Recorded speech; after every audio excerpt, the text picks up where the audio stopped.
Hello साथियों, मैं अनूप सिंह ए to Z classes के इस ऑनलाइन प्लेटफॉर्म पर आप सभी का स्वागत करता हूं। साथियों, आज हम लोग पढ़ेंगे मौर्य साम्राज्य। उससे पहले कि अगर जो भी लोग इस चैनल को सब्सक्राइब नहीं किए हैं वो इस चैनल को सब्सक्राइब कर दें, बेल आइकन जरूर प्रेस करें ताकि हमारी वीडियो का नोटिफिकेशन आप तक सबसे पहले पहुंच सके। और वीडियो को ज्यादा से ज्यादा शेयर किया कीजिए और वीडियो को लाइक करना मत भूलिएगा। साथियों, ये बहुत अच्छा लग रहा है कि आप हमारे साथ लगातार जुड़े हुए हैं, लगातार हमारी वीडियो को देखते हैं और शेयर भी कर देते हैं। ठीक, अगर जो लोग नहीं शेयर करते हैं वो लोग भी शेयर करना सीख लें भाई, कि कहाँ से शेयर होता है ये भी जान लें। अपने व्हाट्सएप ग्रुप, अपने टेलीग्राम ग्रुप, अपने फेसबुक ग्रुप, सभी जगह इस वीडियो को शेयर किया कीजिए। हमारी कक्षाएं लगातार चल रही हैं। यूपी टेट वालों के लिए, सी टेट वालों के लिए, यस टेट, मतलब किसी भी राज्य का टेट के लिए सीडीपी चल रहा है। ठीक, आप वहां से उसको देख सकते हैं। यूपी ट्रिपल एस सी पेट की क्लासेस चल रही हैं, आप इसको भी देख सकते हैं। बहुत ही महत्वपूर्ण क्लासेस हैं। और जो भी लोग हमारी सोशल मीडिया साइट से अभी तक नहीं जुड़े हैं वो यहीं डिस्क्रिप्शन बॉक्स में उसका लिंक दिया गया है, आप वहां से जा करके हमारे फेसबुक पेज, हमारे इंस्टाग्राम पेज, हमारे टेलीग्राम पेज, इससे जुड़ सकते हैं। साथियों, हमें हार नहीं मानना है, जब तक तोड़ेंगे नहीं तब तक छोड़ेंगे नहीं।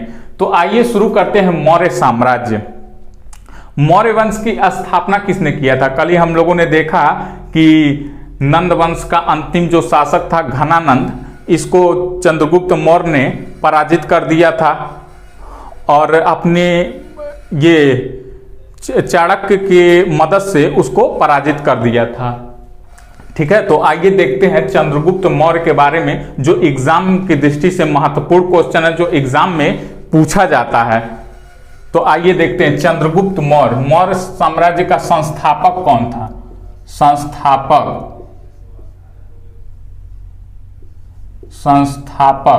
तो ये था चंद्रगुप्त मौर्य।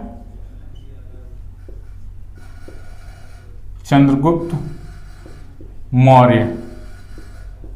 इसके साथ साथ ये जान लीजिएगा कि चंद्रगुप्त मौर्य का जन्म कब हुआ था। चंद्रगुप्त मौर्य का जन्म 345 ईसा पूर्व में हुआ था। कब हुआ था? 345 ईसा पूर्व। 345 ईसा पूर्व। साथियों, हम यहां पे वही क्वेश्चन पढ़ेंगे जो एग्जाम में डायरेक्ट पूछा गया है, जो एग्जाम की दृष्टि से महत्वपूर्ण क्वेश्चन है। चंद्रगुप्त मौर्य वंश को अलग अलग धर्मों ने अलग अलग धर्म से रिलेट किया है कि ये इस धर्म से बिलोंग करते थे। जैसे कि ब्राह्मण ने इसको क्षुद्र माना है कि ये क्षुद्र धर्म से बिलोंग करते थे। वहीं बौद्धों ने इसे क्षत्रिय माना है, जबकि जैन धर्म ने इसे मोर बिनने वाले जो मैरिफ होते हैं, मोर के पंख बिनने वाले को मैरिफ कहा जाता है, तो वो उसको कहा है कि ये मैरिफ जाति से बिलोंग करते थे। देखिएगा किसने क्या कहा है? ब्राह्मण ने क्या कहा है? तो ब्राह्मण ने इसको शूद्र कहा है, निम्न कुल का माना है। वहीं बौद्धों ने इसको क्षत्रिय माना है, क्षत्रिय कुल का माना है। वहीं जैनियों ने इसको मैरिफ का क्या अर्थ हुआ? जो मोर का पंख बिनने वाले होते हैं उनको मैरिफ कहा जाता है। ठीक, एक पुस्तक है मुद्रा राक्षस। आप तो ये कमेंट करके बताइए कि मुद्रा राक्षस के लेखक कौन है। ठीक, मुद्रा राक्षस।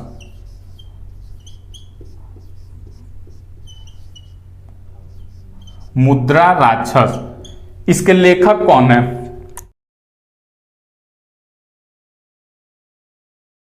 मुद्रा राक्षस में चंद्रगुप्त मौर्य को ब्रिसल कहा गया है। ब्रिसल का क्या अर्थ होता है भाई? ब्रिसल का अर्थ होता है निम्न कुल में उत्पन्न, यानी जन्म लेने वाला। ब्रिसल क्या कहा गया है?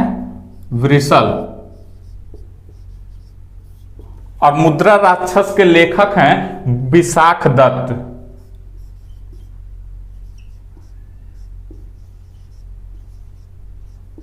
विशाख दत्त। और वृषल का अर्थ होता है निम्न कुल में जन्म लेने वाला।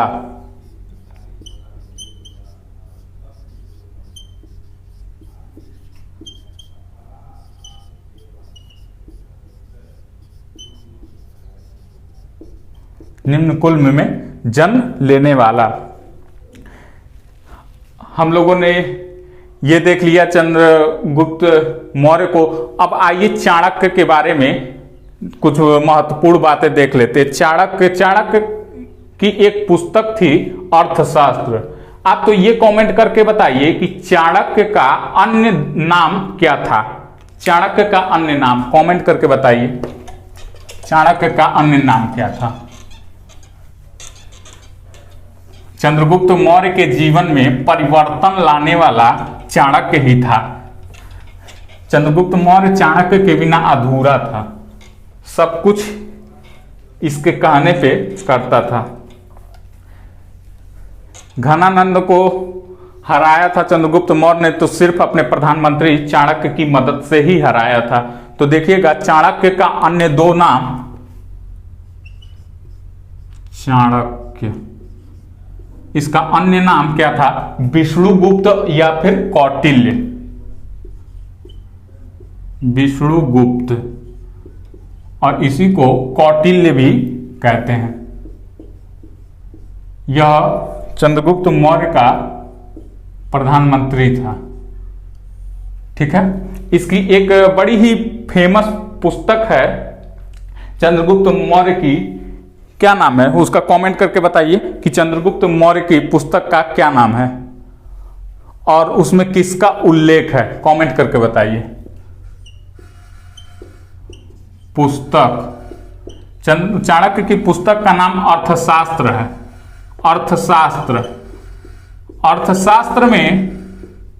अर्थशास्त्र में किसका उल्लेख है, तो अर्थशास्त्र में राजनीति का उल्लेख है, राजनीति का। ठीक है, और इसके साथ साथ अर्थनीति का भी इसमें उल्लेख है।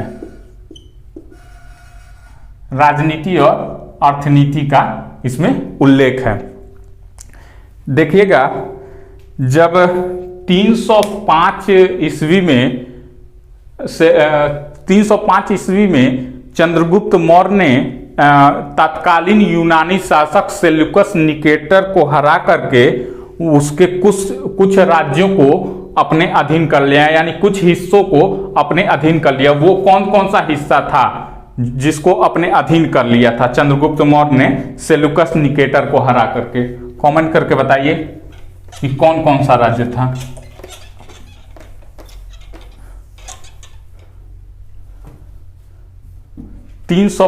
ईस्वी 305 ईसा पूर्व, 305 ईसा पूर्व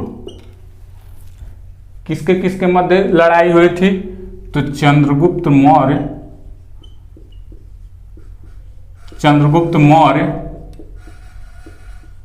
प्लस सेल्यूकस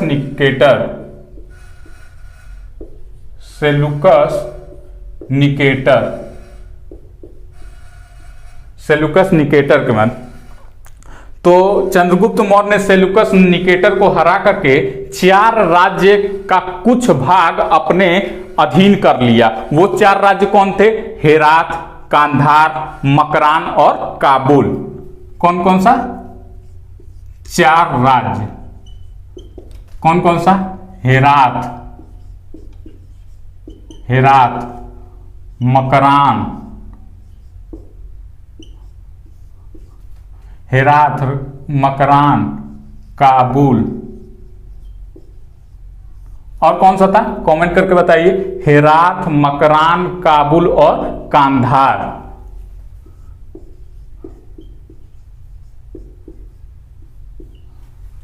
ये 4 राज्य को चंद्रगुप्त मौर्य ने कुछ भाग अपने अधीन कर लिया था।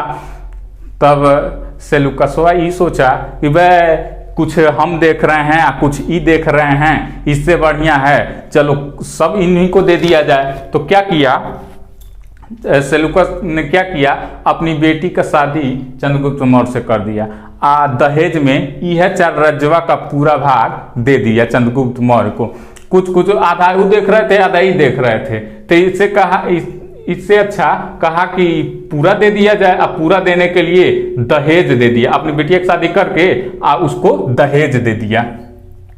तो देखिएगा, और उसकी बेटी का क्या नाम था, कि जिस बेटी का शादी चंद्रगुप्त मौर्य के साथ किया था उसका क्या नाम था, कमेंट करके आप बताइएगा। तो ये दहेज में दे दिया, और इसकी बेटी का नाम लेडी हेलेना था, पुत्री लेडी हेलेना, क्योंकि ये एग्जाम में पूछा गया है इसीलिए यह इंपॉर्टेंट है। नाम याद रखिएगा, लेडी हेलेना। और यह भी याद रखिएगा कौन कौन सा राज्य अपने अधीन किया था, क्योंकि 3 राज्यों को दे करके और एक कोई अलग दे देता है और कहता है निम्नलिखित में से कौन नहीं है। ठीक है, तो इसको आप ध्यान रखिएगा, इंपॉर्टेंट है। तभी 305 ईस्वी में जब सेल्यूकस निकेटर हार गया, तभी वह अपने सेनापति को चंद्रगुप्त मौर्य के दरबार में भेजा था। चंद्रगुप्त मौर्य के दरबार में भेजा था, किसको भेजा था, तो मेगास्थनीज को भेजा था। मेगास्थनीज कई वर्षों तक चंद्रगुप्त मौर्य के दरबार में रहा और वहां का सब कुछ देखा, चंद्रगुप्त मौर्य का शासन देखा कि कैसे वो शासन कर रहे थे, क्या कर रहे थे, वहां का राजपाट सब कुछ देखा मेगास्थनीज ने, जो कि सेल्यूकस निकेटर का सेनापति था। चंद्रगुप्त मौर्य के दरबार में आकर के रहने लगा और फिर उसने एक पुस्तक लिखी थी, इंडिका।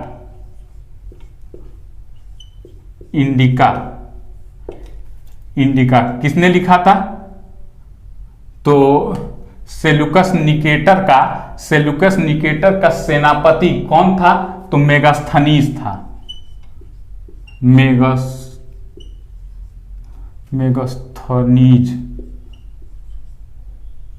मेगास्थनीज। और इंडिका में किसका उल्लेख है, तो इंडिका में ये चंद्रगुप्त मौर्य के शासनकाल का उल्लेख है। ठीक है, इसको ध्यान रखिएगा।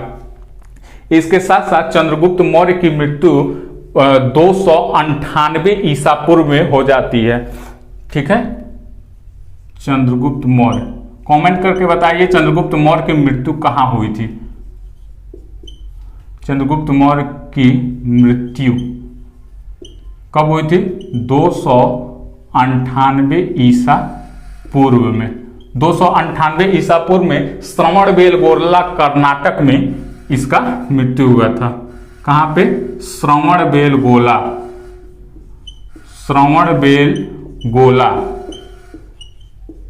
कर्नाटक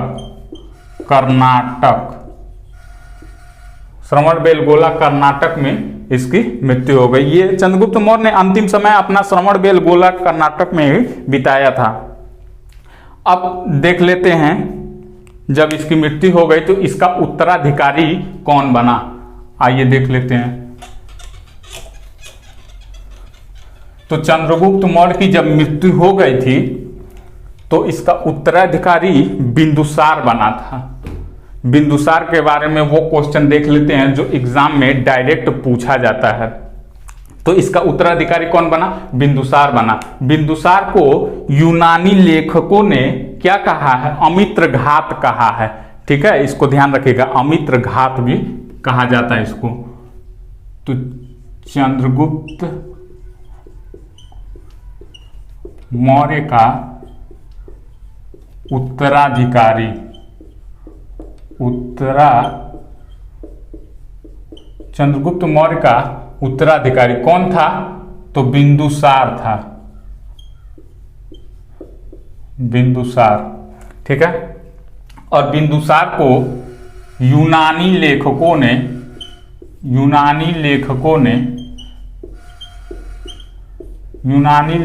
ने क्या कहा था, अमित्र घात कहा था। अमित्र घात। और अमित्र घात को क्या कहा जाता है, जैसे इसको शत्रु विनाशक कहा जाता है, शत्रुओं का नाश करने वाला। क्या कहा जाता है? शत्रु विनाशक, शत्रु विनाशक, शत्रुओं का नाश करने वाला। ठीक है, इसके साथ साथ कुछ और भी क्वेश्चन देख लेते हैं कि यह किस संप्रदाय का अनुयायी था। तो यह आजीवक संप्रदाय का अनुयायी था। आप तो ये कमेंट करके बताइए कि आजीवक संप्रदाय का संस्थापक किसे माना जाता है, क्योंकि पूछा गया है। तो आप ये कमेंट करके बताइए। आजीवक संप्रदाय, आजीवक संप्रदाय का अनुयायी था, आजीवक संप्रदाय का अनुयायी था। ठीक है, और आजीवक संप्रदाय का संस्थापक मक्खली पुत्र गोसल को माना जाता है। किसे? मक्खली पुत्र गोसल, संस्थापक मक्खली पुत्र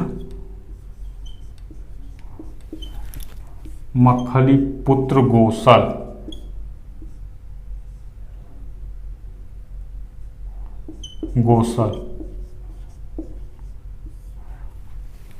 एक दो और क्वेश्चनों को देख लेते हैं जो महत्वपूर्ण हैं।